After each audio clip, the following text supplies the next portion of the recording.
지난주 베드로가 했던 최고의 신앙 고백 이후에 오늘 예수님께서는 말씀을 이어가십니다. 마태복음을 기록한 마태는 탁월한 문장가였습니다. 우리말로 번역이 되면서 우리는 잘 눈치채지 못하지만 마태복음에 있어서 중요한 전환점마다 읽는 사람이 알아볼 수 있도록 특별한 신호를 줘서 조금 더 중요한 말씀이 이제부터 시작되는구나 하고 알아차릴 수 있게 해주었습니다. 오늘 말씀 21절에 나오는 이때로부터 라는 것이 그 신호 중에 하나입니다. 이 표현은 마태복음 4장 1절에서 그때에 라고도 사용되었습니다. 마태복음 4장 말씀은 예수님께서 세례를 받으시고 공생애를 시작하시는 시점입니다. 예수님의 사역 시작 부분에는 마귀로부터 시험을 받으시는 이야기가 등장합니다. 그리고 마태복음에 등장하는 두 번째 신호는 오늘 말씀에서 등장합니다. 예수님께서는 제자들에게 메시아의 길을 밝히십니다. 이것이 메시아가 이 땅에 온 목적이다. 나는 이제부터 이 길로 갈 것이다. 말씀해 주십니다. 그래서 오늘 16장 이후로는 이야기의 흐름이 조금 더 빨라집니다. 16장 이전까지 예수님께서는 많은 사람을 만나셨고 고치셨고 기적을 보여주셨습니다. 가르치고 전파하시고 고치신 것입니다. 그때 예수님은 많은 사람들을 상대로 말씀하셨습니다. 이제 16장 이후부터는 주로 제자들을 향해서 말씀하십니다. 많은 사람들보다는 소수의 사람들을 상대로 말씀하십니다. 그들 중에는 소위 종교 지도자들이라고 하는 사람들이 많이 포함되어 있습니다. 우리와 언제까지고 함께 하실 것 같은 예수님이 이제 이 땅에서 우리와 함께 하실 시간이 얼마 남지 않았다라고 말씀하십니다. 물론 임마누엘 하나님으로 지금도 우리와 이 땅에서 함께 계시는 예수님이십니다. 하지만 제자들이 느꼈을, 그리고 예수님이 느끼셨을 이 감정을 함께 느끼면서 마태복음 16장 이후를 보기 원합니다. 예수님은 마지막을 준비하고 계십니다. 이제 우리와 함께 같은 식탁에 앉아서 같이 식사를 할 기회도 몇 번 남지 않았습니다. 예루살렘을 향하여 올라가시기 전, 그 고난과 죽음의 길을 가시기 전에 얼마 안 남은 그 귀중한 시간 동안 예수님께서는 제자들에게 가르쳐야 할 것들을 가르치십니다. 이제 시간이 얼마 남지 않았다라는 생각을 할 때마다 저의 내장도 쥐어 짜이는 것만 같습니다. 예수님도 그런 심정으로 제자들을 보셨고 그런 심정을 가지고 그들을 가르치셨습니다. 예수님께서 우리에게 주시는 이 말씀을 다 받아먹고 예수님의 마음이 내 마음이 되는, 우리가 예수님의 마음을 가지는 그런 성도 되기를 축원합니다. 예수님께서 오늘 메시아의 길을 말씀하실 때 21절에서 비로소라는 표현이 등장합니다. 베드로의 고백이 있기 전까지 아직 하시지 못했던 말씀입니다. 비슷한 말이라 하더라도 아이에게 할 수 있는 말이 있고 어른에게만 할 수 있는 말이 있습니다. 약할 때에는 아직 해주지 않는 것이 좋은 말이 있고 강하여졌을 때 더 그 효과가 크게 발휘되는 말이 있습니다. 예수님께서 가셔야 할 길, 하나님의 길은 주는 그리스도시요 살아계신 하나님의 아들이십니다 라는 믿음의 고백을 필요로 합니다. 이 믿음의 고백, 우리가 입으로 따라하기는 쉬워도 우리가 살아내기 위해서는 각오가 필요한 이 고백이 있은 후에도 하나님의 길은 만만치 않습니다. 예수님께서 이 일을 말씀하신 직후에 인간의 길과 하나님의 길의 충돌이 시작됩니다. 오늘 베드로는 예수님의 이 말씀이 끝나자마자 예수님께 항변합니다. 표현만 보면 그렇게 거칠거나 험악한 분위기는 아닌 것 같아 보입니다. 하지만 성경이 전하고 있는 이 상황의 원래의 의미는 조금 더 살벌합니다. 지금 베드로는 예수님의 멱살을 잡고 있습니다. 예수님을 저 구석 사람이 없는 곳으로 붙잡고 가서 예수님의 멱살을 잡고 예수님께 훈계에 가까운 말을 하고 있습니다. 성경에서는 같은 표현을 이런 상황에서 사용했습니다.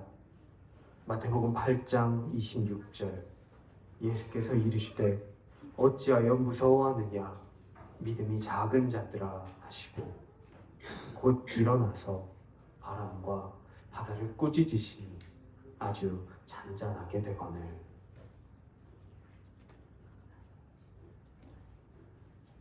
바람과 바다를 꾸짖으시니 창조주께서 자신이 만드신 것을 꾸짖어 잠잠하게 하실 때 이 꾸짖다라는 표현이 사용되었습니다. 오늘 우리 말씀에서 베드로가 항변하다라고 쓰일 때 사용됐던 것과 같은 표현입니다. 마태복음 17장 18절에서도 이 표현이 또 등장합니다. 이에 예수께서 꾸짖으시니 귀신이 나가고 아이가 그때부터 나으니라. 예수님께서 더러운 귀신을 꾸짖어 쫓아내실 때 사용되었던 표현입니다.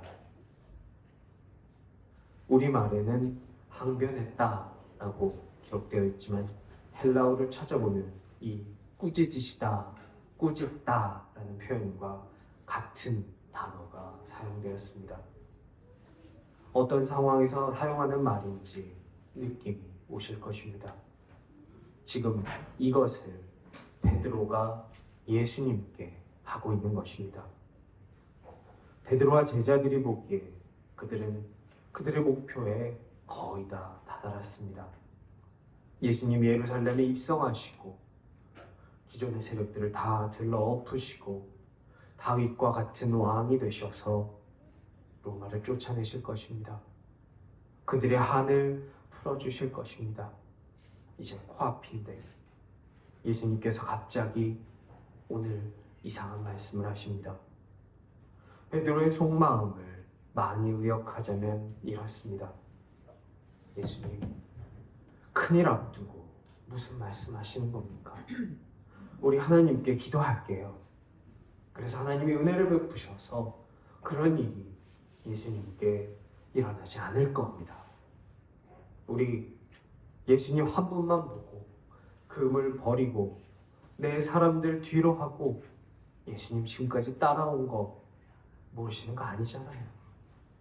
지금 이런 상황인데 고난은 무슨 말이고 십자가는 뭐고 3일은 뭐고 부활은 뭡니까? 지금 이거 전부 다 무슨 말씀하시는 거예요? 정신 차리세요 예수님. 이러고 예수님의 멱살을 붙잡고 예수님을 꾸짖고 있는 장면입니다.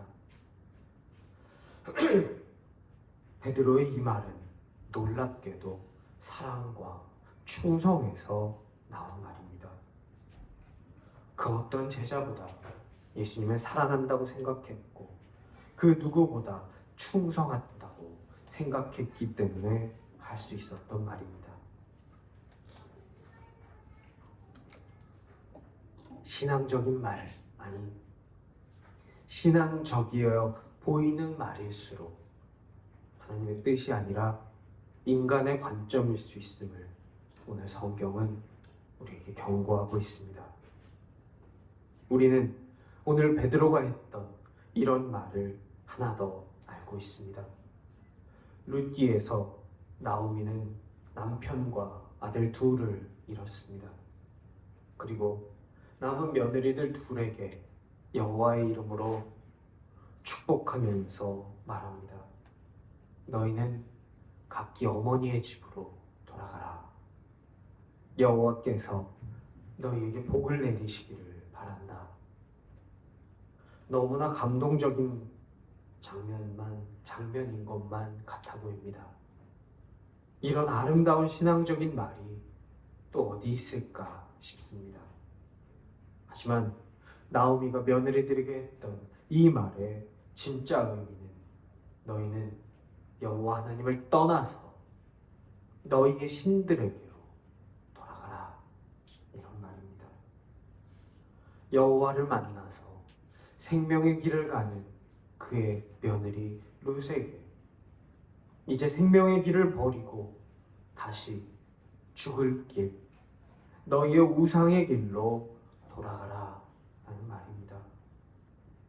예쁘게 말한다고 여호와라는 단어를 놓고 내가 너를 축복한다는 단어로 치장한다고 해서 이 끔찍하고 무서운 말, 축복의 말, 신앙의 말이 될 수는 없습니다. 보이는 것에, 표면적으로 들리는 것에 속지 않으시기를 바랍니다.